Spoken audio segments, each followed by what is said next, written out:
우리가 꼭 기억해야 되는 우리의 시험 공부 관련된 전략 그 1번은 뭐냐면 틀린 문제는 다시 틀리지 않는다 라는 거죠. 안녕하세요 여러분, 영어완서 당당하게 읽기 영서당 팟캐스트에 오신 것을 환영합니다. 저는 영서당 훈장 선생님 김승규입니다. 환영합니다 여러분. 자, 이번 시간에는요, 시험 영어를 공부할 때 여러분들이 한 번쯤은 꼭 고민해봐야 되는 7가지 전략에 대해서 한번 이야기 나눠보도록 하겠습니다. 영어 시험을 지금 준비하고 계시는 분들도 계실 거고요. 아니면은 내 아이들이 시험을 봐야 하는데 어떻게 내가 가이드를 해줘야 될지 모르겠다라는 고민을 가지고 계신 분들도 계실 거예요. 그런 분들에게 오늘 영상 분명히 큰 도움이 될 거고요. 그리고 지금 당장 시험을 위해서 영어를 공부하고 계시지 않는다 하더라도 역시나 이번 영상을 통해서 몇 가지 얻어가실 것들이 있을 겁니다. 꼭 끝까지 함께 해주세요. 그럼 이제 본격적인 이야기를 해보도록 할 텐데, 근데 그 전에 몇 가지만 좀 설명을 드리고 싶어요. 자, 이번 영상은요, 전반적인 시험 영어를 위해서 공부를 하는 전략에 대해서 이야기를 하는 겁니다. 시험 자체가 막 한 달밖에 안 남았다, 2주밖에 안 남았다, 그런 분들을 위해서 어떻게 벼락치기를 하는지에 대해서 이야기를 나누는 내용이 아니에요. 이 부분 먼저 확실히 좀 말씀을 드리고 싶고, 두 번째로는 자, 오늘 여러 가지 것에 대해서 이야기를 해보겠지만 구체적인 공부 방법들, 특히나 뭐 단어는 어떻게 공부하면 좋은지와 같은 것들에 대해서는 제가 따로 또 만들어 놓은 영상들이 있어요. 그거를 그때그때마다 제가 카드로 여기다 걸어 드릴 테니까 구체적인 이야기는 또 그쪽에 가서 공부 같이 해주시면 좋을 것 같습니다. 그 모든 것들을 이번 영상에 다 넣으려면요, 제가 생각하기에 한 3시간 정도 필요할 것 같아요. 해서 오늘은 전략에 대해서만 먼저 집중을 해보겠다는 거 말씀을 또 드리고 싶었고, 그럼 이제 정말로 본격적인 이야기 시작을 해보도록 하겠습니다. 자, 먼저는 큰 그림부터 그려보도록 할게요. 여러분들이 먼저 이해해 주셔야 되는 건요, 일반적인 영어 공부 방법과 시험을 위해서 영어를 공부하는 방법에는 차이가 존재한다는 겁니다. 여기서 말하는 일반 영어는 뭐냐면 뭐 이런 거죠. 내가 여행을 가야 돼요. 그래서 영어를 좀 배워야 된다든가, 아니면은 내가 회사에서 영어를 좀 써야 해요. 그래서 뭐 이메일을 쓰는 방법에 대해서 공부를 해야 된다든가 등등, 이런 것들이 이제 기본적인 일반 영어가 되겠는데, 이런 일반 영어의 특징은 뭐냐면요, 굉장히 다양한 상황에서 내가 공부한 영어를 활용해야 된다는 거죠. 그러다 보니까 공부하는 방법도 굉장히 다양해져야 됩니다. 원서 읽기를 통해서 내가 독해를 좀 공부를 해주고, 그리고 미드를 보면서 리스닝과 스피킹도 공부를 좀 해주고, 이메일을 써야 되면은 내가 뭐 이렇게 표현책을 사서 이메일에서는 또 이런 표현들을 쓰는구나도 공부해주고, 이런 다양한 접근 방법들이 필요하다는 거죠. 근데 시험 영어는 그렇지가 않아요. 내가 어떤 시험을 봐야 되는지가 정해지게 되면 그 시험에 존재하는 문제 유형들도 정해져 있고, 그 시험에 많이 나오는 단어들도 보통 정해져 있습니다. 그래서 그냥 서점 가면은 뭐 토플 단어책, 토익 단어책, 이런 것들 다 이제 구매를 우리가 할 수가 있다라는 거죠. 여기서 그래서 제가 딱 하나 먼저 짚어드리고 싶은 건 뭐냐면요, 우리가 일반적인 영어, 내 전반적인 영어 실력을 향상시키기 위해서 활용하는 그런 공부 방법들, 원서 읽기라든지 미드 보기라든지 뭐 회화, 책 읽기, 회화, 강의 듣기, 이런 것들이 시험 영어에는 최소한 단기적으로는 직접적인 영향을 미치지 못할 때가 많다라는 거예요. 그래서 시험 영어를 준비하고 계시는 분들은요, 원서 읽기, 미드 보기 등등으로 영어 공부하시는 거 저는 비추라는 거죠. 오해는 하지 마세요. 그 원서 읽기 또는 미드 보기를 통해서 내 전반적인 영어 실력을 향상을 시키면, 그러면 결과적으로는 어떤 시험이 됐든지 간에 내 시험 점수가 올라갈 겁니다. 근데 이런 것들을 통해서 내 전반적인 영어 실력을 이만큼 끌어올리는 게 오래 걸려요. 특히나 그렇게까지 내 영어 실력이 높아져서 향상이 돼서 내가 영어 시험에서도 그것을 체감할 수 있을 정도가 된다? 이거는 5개월, 6개월 만에 우리가 볼 수 있는 그런 어떤 단계가 아니라는 거죠. 특히나 수능이라든지 공무원 영어라든지 내가 영어에만 하루에 8시간씩 투자할 수가 없다라는 환경에 계신 분들은요, 말씀드릴게요. 원서 읽기, 미드 보기, 이런 거는 시험 본 다음에 시작하셔도 늦지 않습니다. 시험을 보기 위해서는 시험을 위한 공부 방법이 따로 존재하니까, 자, 이거 참고해 주시고 이 큰 그림에 동의가 되면 이제 그 두 번째 이야기 또 시작을 해보도록 할게요. 제가 개인적으로 가장 많이 받는 질문 중에 하나가 사실은 이런 거예요. 선생님, 제가 시험을 이런 걸 저런 걸 공부하고 있는데 정말로 제 영어 기본기가 존재하지 않습니다. 어디서부터 공부를 시작해야 할까요? 라는 질문. 사실 그 질문 때문에 이번 영상을 만들고 있는 거기도 한데요. 자, 먼저는 여러분들, 사실 내 기본기가 그래서 어느 정도인지부터 파악을 하는 게 저는 첫 번째 단계라고 생각을 해요. 즉, 나의 약점이 무엇이냐, 내 정말 실력이 어느 정도인지를 여러분들이 파악하는 단계를 분명히 거쳐 가셔야 된다는 거죠. 재밌는 거는 제가 이걸 많이 강조를 평소에 하는데 안 하세요. 그냥 내 실력이 어느 정도인지는 전혀 파악을 안 한 채 그냥 문법책 그냥 1페이지부터 막 공부를 시작합니다. 되게 비효율적이거든요. 그래서 내가 알고 있는 거 또 공부하고 알고 있는 거 또 공부하고 그러다 보면 그냥 시간 충분히 가는 거고 근데 내 영어는 안 는 것 같아. 안 늘었죠 당연히. 왜 나는 아는 것만 공부를 했으니까. 그냥 복습밖에 안 했으니까. 그리고는 이제 슬럼프에 빠진 다음에 영어 포기합니다. 이런 식의 결론에 도달하게 되는 경우를 제가 너무나 봤기 때문에 그래서 요거 여러분들이 꼭 해보셨으면 좋겠어요. 자 보세요. 시험 영어는요. 어휘, 문법, 리딩 요 세 가지는 꼭 포함이 됩니다. 그렇죠? 그리고 보통은 리스닝도 많이 포함이 되고요. 토플이나 IELTS 같은 것을 이제 여러분들 준비한다고 하시면은 스피킹, 라이팅도 이렇게 포함이 되게 될 텐데 자, 이런 여러 가지 단계들, 분야들에 있어서 내가 어디가 약한지를 먼저 한 가지 찝으셔야 돼요. 모든 것들을 내가 전반적으로 파바바바바바 키워갈 거야. 결국은 그게 이제 우리의 최종 이상적인 목표이기는 하나 영어 공부를 처음 시작하는 분들에게 자, 모든 것들을 섞어서 해봐. 이건 너무나 큰 기대치 또는 너무나 큰 부담감일 수가 있다는 거죠. 해서 처음 시작하시는 분들은 어휘면 어휘, 문법이면 문법, 리딩이면 리딩 이런 식으로 한 가지 분야를 잡고 공부를 시작하시는 것을 제가 추천을 드리는데 그럼 내가 이 중에서도 뭐에 집중을 해야 할까? 어떻게 이제 여러분들이 테스트를 해보시면 되냐면 어떤 시험이든지 간에 모의고사라는 게 있고 또 기출문제라는 게 있을 거잖아요. 그렇죠? 자, 그거를 풀어보세요. 그거를 한 세트가 아니에요. 2세트, 3세트, 5세트 그냥 정말 말 그대로 내가 내 실력을 평가한다는 기분으로 풀어보세요. 그렇게 먼저 모의고사 쭉 풀어본 다음에 채점을 하면서 자 내가 어떤 문제 유형을 틀리는지 그리고 그 특정한 문제 유형 속에서 어떤 내용에서 내가 많은 약점을 보이는지를 분명히 꼼꼼하게 먼저 파악을 해주셔야 돼요. 그리고 거기서부터 시작을 해야 된다는 거죠. 토익 같은 거를 뭐 예를 들어보자면 토익 이제 리딩 지문에 보면요. 문법 문제 섹션이 또 존재를 해요. 그래서 문법 문제 섹션에서 내가 많이 틀린다? 그럼 문법 문제 섹션부터 시작을 하는 거되 근데 그럼 문법 문제 중에서도 내가 뭘 많이 틀렸나? 보니까 내가 과거분사가 나오기만 하면 무조건 틀리네. 뭐 이런 구체적인 내 약점을 먼저 파악을 해놓고 거기서부터 뭔가 공부를 시작을 해야 두 가지 이제 이점이 있어요. 첫 번째로는 먼저는 뭘 할지 알아서 당황하는 그리고서는 허둥지둥 내가 뭘 해야 되지 이런 시간 낭비를 줄일 수가 있고 내가 가장 약한 곳에서부터 공부를 시작하기 때문에 직접적인 피드백을 얻을 수가 있고 내가 그래서 과거분사를 공부해가지고 그게 이제 다음 문제 나왔을 때 맞추면 내가 공부하니까 맞췄어 라는 자신감을 얻을 수가 있다는 거죠. 그런 면에 있어서 내 약점을 먼저 파악을 해야 되는데 근데 그거 제가 100% 합니다. 뭘 아냐면은 내 스스로가 뭐가 약한지 그래서 내가 뭘 먼저 공부를 시작해야 되는지를 아는 것 자체가 되게 어려워요. 사실은 내가 뭘 모르는지를 알기 위해서는 내가 꽤 많이 알아야 되거든요.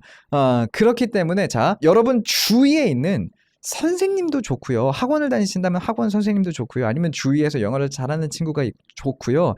뭐 스터디 그룹을 모아가지고 그런 사람들에게 물어봐도 좋고 내 모의고사 문제를 풀어보고서 틀린 문제들을 정리한 어떤 내가 틀린 문제들 정리한 거를 하나 이렇게 좀 만들어가지고 그걸 가지고 그런 사람들에게 가서 조언을 한번 얻어보세요. 사실 이 파트가 되게 부담스러울 수 있어요. 내가 이런 것들을 틀렸는데 뭐부터 공부하면 좋을까라고 물어보는 그 과정 자체가 굉장히 내 스스로에게 자존심 상해 이런 기분이 들 수도 있겠지만 저는 100번 이걸 강조해도 부족하지 않다고 생각합니다. 내가 뭘 약한지 내가 어디에서 약점을 가지고 있는지를 모르는 상태로 그냥 공부를 하게 되면 분명히 공부가 굉장히 비효율적이 돼요. 왜? 앞에서도 말씀드렸죠. 그 사람 마음이 그래요. 그냥 내가 아는 것만 공부하고 아는 것만 공부하고 아는 것만 공부하고 이렇게 되거든요. 그럼 내 실질적인 어떤 그 실력 향상을 볼 수가 없다는 거예요. 그래서 내가 뭘 공부해야 되는지를 알겠어 라고 정리가 되신 분들은요. 그 다음에 조심하셔야 되는 게 뭐냐면은 자 특히나 수능이나 공무원 시험처럼 내가 영어에만 집중할 수 없는 경우에는 우선순위가 아니게 될 가능성이 높거든요.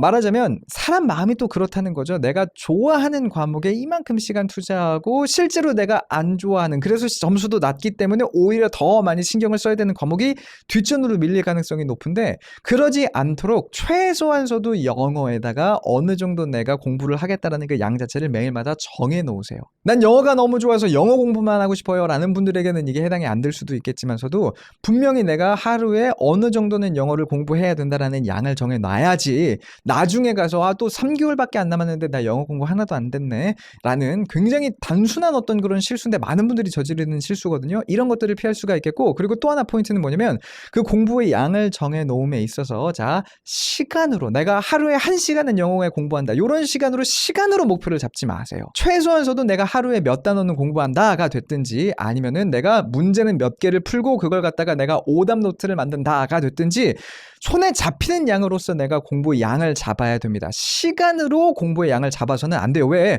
나 1시간 공부해야지 하고서는 1시간 그냥 멍 때리다가 됐어 뭐 이렇게 나 뭐 영어 책은 펴놨으니까 하고 넘어가면 공부 안 된 거잖아요. 근데 이게 되게 많은 분들이 이런 실수를 저지른다는 거죠.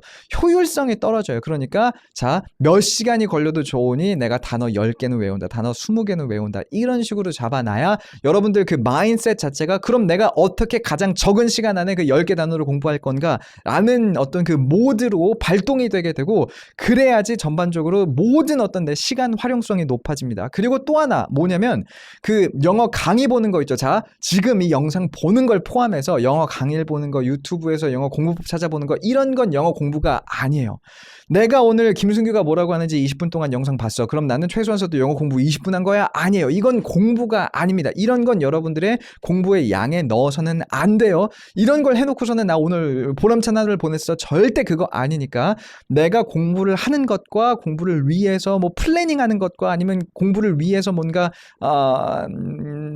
영상을 본다든가, 그리고 여기서 한 단계 더 나가서 저는 사실 그렇게까지도 봅니다. 정말 꼼꼼히 따지자면 영어 강의를 듣는 것마저도 저는 내 전반적인 진짜 영어 실력을 향상시키기 위해서 내가 공부한 시간에서 제외하는 게 좋다라고 생각을 해요. 강의를 들으면요, 이건 강의는 아니죠. 이건 영어 공부 학습법에 대해서 얘기를 나누는 거니까. 강의를 듣는 건요, 실질적으로 내 공부에, 내 영어 실력 향상에 도움이 되는 그 퍼센티지가 되게 작습니다. 누군가가 이건 이렇게 읽으면 돼 라고 하는 것과 내가 진짜 읽어보고 몰라서 고민하는 것과는 분명히 학습 효과가 달라요. 그러니까 뭐 말하자면은 저는 그렇거든요. 진짜 빡세게 공부하시는 분들 같은 경우에는 이렇게 추천을 좀 드리고 싶어요. 강의를 듣기 위해서 내가 1시간을 투자했습니까? 자, 그거는요, 반만 치던지, 내가 강의를 듣는데 1시간을 투자를 했지만 실제로 이거는 내가 30분밖에 공부를 한 게 아니야 라고 반만 그걸 치든지. 근데 또 제가 말씀드렸죠, 그 이제 말하자면은 시간을 가지고 저는 계산하는 거 좋아하지 않는다고. 그러니까 강의를 듣고 그걸 갖다 복습하면서 그 지문을 내가 다시 한번 읽어보고 문제 다시 한번 풀어보고, 그래서 내가 정말로 이해했는지를 확인해보는, 내가 정말 스스로 공부한 것만을 여러분의 공부 양으로 따지는 걸 전 추천을 드리고 싶어요. 되게 빡센 공부 방법이긴 한데, 다시 한번 내가 정말로 내 스스로 공부한 것과 남이 이야기를 하는 거 듣는 것, 강의를 포함해서 그것과의 학습 효과는 분명히 다릅니다. 이 두 가지를 여러분들이 꼭 기억해주세요. 그럼 이제부터는 점수대별로 제가 몇 가지 조언을 좀 드리도록 할게요. 100점 만점에 0점에서 40점 정도까지에 본인이 속한다라고 생각이 되시는 분들, 그러니까 정말 기본기를 쌓아야 된다라고 생각이 되시는 분들을 위한 팁을 자 먼저 드리자면, 그리고 여기서 말하는 0점부터 100점대까지는 되게 비유적인 거예요. 영어 시험마다 그 점수가 다르니까 본인의 그 어떤 시험에 맞춰서 제가 지금 이야기 드리는 거 알아서 좀 이해해서 받아들여 주셔야 될 것 같고, 자, 0점부터 40점까지라는 거는 진짜 초보라는 건데, 이런 분들이 저지르시는 가장 큰 실수 중에 하나가 뭐냐면요, 문법부터 공부하는 겁니다. 문법부터 공부하지 마세요. 문법을 공부해서 내가 그 효과를 보려면요, 기본적으로는 어휘력이 뒷받침이 돼야 됩니다. 보세요, 내가 문법을 아무리 잘 알아도요, 이 문장에서 쓰인 단어를 몰라버리면 그냥 그거 해석이 안 되는 거예요. 기본기가 없으신 분들에겐 그래서 어휘 공부가 가장 먼저라는 거를 저는 이야기를 드리고 있는 거고, 그리고 정말 솔직하게 말해서 문법 기본기가 없어도 단어를 정말 많이 알면요, 점수가 빡빡빡빡 오릅니다. 어느 정도까지는 올라요. 왜? 대충 때려 맞춰서라도 이게 무슨 뜻인지 감이라도 잡을 수가 있잖아요. 해서 시험 영어를 공부하는 데 있어서 첫 단계는 단어 공부지 문법 공부가 아닙니다. 저는 이거를 어떤 식으로 비유를 하고 싶냐면은, 자, 여러분들이 축구 선수라고 생각을 해보세요. 근데 막 월드 클래스, 정말 막 잘하는 프로 선수가 아니에요. 그냥 이제 막 축구를 시작을 했습니다. 그런 분들에게 가장 중요한 건, 자, 보세요. 공을 차서 멋지게 슛을 쏘는 그런 킥이 아니라, 슛 연습을 하는 게 아니라, 그런 분들에게 가장 먼저 필요한 건요, 체력이에요. 90분 동안 내가 축구장을 뛰어다닐 수 있는 체력이 필요한 겁니다. 생각을 해보세요. 내가 체력이 하나도 없어서 경기 시작한 지 2분 만에 내 체력은 바닥났고요. 정말로 체력이 바닥나서 막 숨이 차가지고 여기가 막 타들어가는 느낌이 들기 시작하면 뛰지를 못하거든요. 뛰지를 못해요. 그럼 내가 슛을 아무리 잘한다는 무슨 소용이에요. 나한테는 90분 내내 슛을 쏠 기회조차가 없는데. 이해가 되시죠? 어휘력이 체력이에요. 어휘가 없으면요, 단어를 모르면요, 문법 실력이 아무리 뛰어나도 어떤 문제도 풀 수가 없습니다. 왜? 그냥 해석이 안 되기 때문에. 그러니까 먼저 0점부터 40점대에 있는 정말 기본기가 필요하신 분들은 자, 단어 공부. 그리고 단어 공부 어떻게 하면 좋냐? 단어 책도 좋은데요. 기출문제, 모의고사 등에서 나온 어떤 그런 단어들부터 공부를 시작을 하세요. 자, 그리고 여기서 굉장히 제가 중요한 하나의 우리 캐치프레이즈, 모토 같은 것들을 말씀드릴 텐데, 시험 공부를 함에 있어서 우리가 가장 잊지 말아야 되는 한 가지 전략은 뭐냐면 이거예요. 내가 풀어본 문제는, 그리고 그 중에서 틀린 문제는 절대로 다시 틀리지 않는다. 다시 한번. 우리가 꼭 기억해야 되는 우리의 시험 공부 관련된 전략, 그 1번은 뭐냐면 틀린 문제는 다시 틀리지 않는다 라는 거죠. 그래서 내가 모의고사가 됐든 기출문제가 됐든 어쨌거나 내 실력을 평가하기 위해서 여러분들이 풀어봤을 거 아니에요. 풀어보셨죠, 그렇죠? 5세트가 됐든 풀어봤을 거 아니에요. 거기 나온 단어들 절대로 내가 다시는 이거 모른다 때문에 문제 틀리는 일은 없게 만들 거야 라는 생각으로 거기서부터 공부를 시작하셔야 됩니다. 그냥 문제를 풀면서 많은 문제를 풀어야 되거든요. 결국은 양측이에요. 많은 문제를 풀어서 결국은 이제 이런 문제도 있구나 저런 문제도 있구나라는 것을 여러분들이 경험을 하셔야 되기 때문에 문제를 풀면서 내가 봤던 단어들, 거기서부터 단어 공부를 시작하는 겁니다. 절대로 자, 단어 공부만 해야지라고 말씀을 드리는 게 아니에요. 다 틀려도요. 10개 문제 풀었는데 10개 문제 다 틀리더라고요. 그냥 문제 풀고 그리고 거기 나온 단어부터 여러분들이 공부를 하셔야 내가 단어 공부에 쏟는 시간 대비 그 단어가 실제로 내 시험에 나올 가능성을 가장 높게 유지한 채로 여러분들이 효율성 따져서 공부를 할 수 있게 되는 거예요. 그리고 나서 내가 점점 공부를 하면서 내가 그 모의고사나 기출문제에 나오는 단어들 중에서 크게 모르는 게 없어. 근데 단어 공부를 더 하고 싶어? 그럼 그때 단어책으로 넘어가게 되는 겁니다. 이런 식으로 저는 이런 공부 방법을 자연 반복 학습이라고 생각을 하는데, 표현을 하는데, 이 공부 방법에 대해서는 제가 이 영상에서 이제 또 이야기를 나눈 부분이 있어요. 참고를 해보시되, 이 영상에서는 제가 원설기 관련돼서 이야기를 나눴지만 문제를 풀면서 봤던 단어가 다른 문제 풀면서 또 나오고 이런 식의 어떤 그런 비슷한 맥락이 또 있으니까 분명히 이 영상이 여러분들에게 도움이 될 겁니다. 참고해 보시고요. 그리고 지금 제가 말씀드린 단어책이 아니라 어쨌거나 문제를 풀면서 거기서 나온 단어를 공부하라고 말씀드렸던 그 이유가 이제 지금 이 팁과 또 연결이 되는 건데, 자, 지금 팁은요 40점에서 80점 정도, 어느 정도 이제 기본기를 쌓아갔고, 근데 애매해요. 점수가 더 좋아야 되는데 점수가 아직 그 정도는 아니야. 애매한 이 구간에 이제 잡혀져 있는 분들, 갇혀 있는 분들을 위한 팁을 드리자면, 문법 공부를 이제 할 때가 된 거죠. 단어 공부를 했으니까 문법 공부를 할 때가 되는데, 문법 공부는요 역시나 마찬가지예요. 문법 책을 펴놓고 처음부터 공부를 하는 게 아닙니다. 문법 공부하는 방법에 대해서도 제가 여기 영상을 만들어 놓은 게 있는데, 그거 간략하게 정리를 해드리자면 이래요. 자, 문법 책을 펴놓고 공부를 하는 것과 실제로 그 문법이 내 시험에 나와서 내가 그걸 접목시켜서 문제를 푸는 것과는 좀 별개의 얘기예요. 즉, 문법 책을 달달달달 외운다고 해서 문법 시험이 나온 거를 내가 그럼 다 맞출 수 있냐? 그게 아니라는 거죠. 결국은 그래서 여러분들은 어떤 식으로 접근을 하셔야 되냐? 자, 문법 문제를 풀다가 틀리면 그 문법만을 찾아서 골라서 말하자면 공부를 해주셔야 됩니다. 말하자면 내가 가정법을 틀렸어요. 그럼 가정법을 공부해 주시는 거예요. 그리고 나서 내가 이 문제로 돌아와서 내가 이게 이해가 되나? 이해가 됐다? 그럼 넘어가면 되는 겁니다. 물론 그렇게 하나를 했다고 다음부터 나오는 가정법 모든 문제를 다 맞출 수 있는 건 아닐 거예요. 근데 이런 식으로 해주셔야 된다는 거예요. 문법책을 내가 3번 띄고 나서 이제 문제 풀어야지 절대 효율성이 나지 않습니다. 오히려 많은 문제를 틀리면서 내가 왜 틀렸지? 이건 이것 때문인가 봐. 그럼 문법책에 넘어가서 그걸 공부하고 다시 와서 이해가 됐나 보고, 그럼 이건 왜 틀렸지? 이건 내가 수동태를 몰라서 그런 거네. 그럼 수동태로 돌아가서 수동태를 공부한 다음에 돌아와서 이렇게 하고, 그걸 어떻게 하냐고요? 보통 문제집 보면 뒤에 해설에 나와요. 이게 뭐다라는 게 나온단 말이죠. 그거 보면 알아요. 그런 식으로 공부를 해주셔야 돼요. 오히려 그거를 100번 공부를 하더라도, 내가 가정법을 100문제 틀렸고요. 그때마다 내가 가정법 가가지고 공부하고 이건 이래서 이런 건가 저래서 저런 건가 이런 식의 고민을 했다 하더라도, 이렇게 공부를 하는 게 결과적으로 나중에 내가 정말 시험을 볼 때 가정법 문제가 났을 때 내가 공부한 걸 접목시켜가지고 문제를 푸는데 도움이 됩니다. 가정법을 이만큼 공부하고 그때 가서 문제 풀기 시작하면서 내가 공부했던 것도 왜 틀렸지? 내가 공부하는 것도 왜 틀렸지? 이게 아니라는 거예요. 그런 면에서 자, 몇 가지 가지 여러분들이 공부하셔야 되는 말하자면 그 카테고리들을 좀 알려드리도록 할게요. 사실 영어 문법이라는 게 무한대로 있는 게 아니거든요. 자, 보세요. 받아 적으셔도 좋고요. 100% 이 순서는 아니지만 이 순서대로 공부하시는 게 도움이 될 수 있어요. 먼저 문법에 대해서 자신이 없으신 분들 품사부터 공부 시작하셔야 됩니다. 품사, 명사, 동사, 형용사, 부사 얘네들이 뭔지 이런 것들부터 공부를 시작해야 돼요. 자, 그리고는 문장의 요소와 문장의 형식, 주어, 동사, 목적어, 보어가 뭔지, 그리고 1형식, 2형식, 3형식, 4형식, 5형식이 뭔지 사실 그런 거를 알아야 시험 영어를 제대로 또 공부할 수 있고 문제를 풀 수 있는 것들이 분명히 존재해요.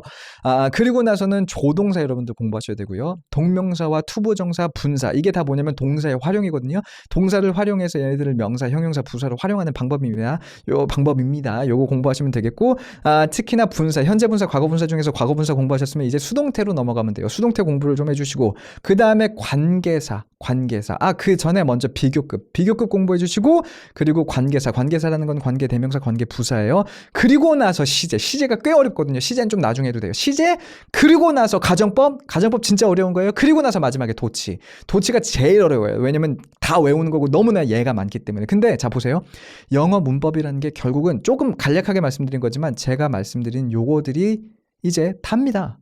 이거에 대해서 여러분들이 공부를 딱 해놓으면 더 이상 문법 공부에 대해서 할 만한 게 없어요. 자, 그럼 뭐냐면 이건 거죠. 내가 문법을 틀렸을 때, 내가 문제를 틀렸을 때, 문제를 풀고 문제를 틀렸을 때 이 문제가 지금 제가 말씀드린 이 리스트 중에서 어디에 속한 문제인지를 파악해서 그걸 계속해서 공부를 해주시는 거예요. 처음엔 오래 걸리겠죠. 한 문제 틀렸는데 이게 뭐 말하자면 가정법에서 틀린 거네. 그럼 가정법 가서 가정법 공부하느라 3일이 걸릴 수도 있어요. 왜냐면 양이 되게 많으니까. 근데 그렇게라도 공부를 해놓고 그쵸? 그렇게라도 공부를 해놓고 그 다음에 또 가정법 문제가 틀리면 또 돌아왔을 땐 그땐 3일 안 걸리겠죠. 2시간만 걸릴 수도 있고 그런 식으로 또 틀렸어요. 그러면 다시 돌아갔을 때 5분 만에 그래 이거 내가 봤던 건데 이거 까먹어서 이렇게 틀렸네. 이런 식으로 공부를 해주시게 된다는 거죠. 해서 자, 이 부분을 여러분들이 참고를 해주시되 한 가지 그냥 간단하게 팁 드릴게요. Grammar in Use는 추천드리지 않습니다. 안 그래도 영어 공부하는데 모르는 영어를 공부하는 거 되게 어려워요. Grammar in Use는 시험을 공부하는 분들에게 추천드리지 않는 도서예요. 그러니까 자, 쓰지 마세요. 그럼 이제 넘어가서 80점대와 100점 사이에 본인이 위치한다라고 생각되시는 분들을 위해서 팁을 좀 드릴게요. 사실 그런 분들은 굳이 이 영상 끝까지 안 보셔도 됐었는데 자, 그런 분들에게는요. 그냥 실전 연습이 답이다라는 이야기를 드리고 싶어요. 많은 문제를 풀어보고 포인트는 이거죠. 앞에서도 제가 강조드렸죠. 틀린 문제를 다시 틀리지 않는 게 중요합니다. 그러기 위해서는 사실 꼼꼼함이 가장 중요해요. 내가 틀린 걸 왜 틀렸는지를 진짜 세세하게 꼼꼼하게. 그래서 이 공부를 잘해서 점수가 높게 나오는 분들일수록 오답 노트가 더 중요하다는 생각을 저는 합니다. 이게 그런 게 있어요. 점수가 약간 아직 안 나오시는 분들은 틀린 게 많기 때문에 오답 노트 정리하는 것도 되게 부담스러워요. 근데 점수가 나오시는 분들은 틀리는 게 적기 때문에 오답 노트를 정리하는 게 부담이 덜 하고, 근데 그런 분일수록, 점수가 잘 나오는 분일수록 약간 이런 걸 저는 많이 봐요.